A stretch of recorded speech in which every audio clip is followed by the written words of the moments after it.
The shortest and simplest proof of Fermat's sums of two squares theorem, which states that every prime of modularity 4n plus 1 can be written as a sum of two integers squared. My motto: plain honesty, simple truth, easy understanding, the joy of finding things out for yourself. The simpleton's mathematical coat of arms. In Euclid we trust, and not the mathematicians. Take two 4n plus 1 primes, say 13 and 17, both of which are the sum of two squares.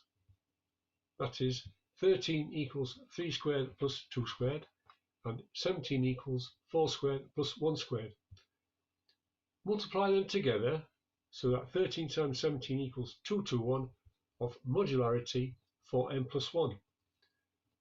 As the product of two 4n plus 1 primes, 221 has two sums of two squared solutions, which are 221 equals 11 squared plus 10 squared is equal to 14 squared plus 5 squared.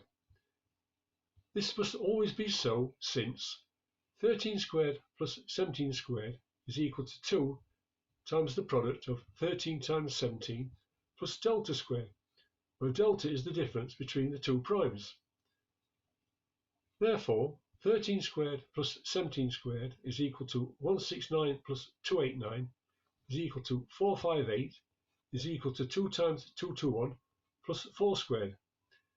Therefore, 458 minus 16 over 2 equals 221. And this relationship holds always for every pair of 4n plus 1 primes. So there can never ever be a 4n plus 1 prime that is not a sum of two squares. QED.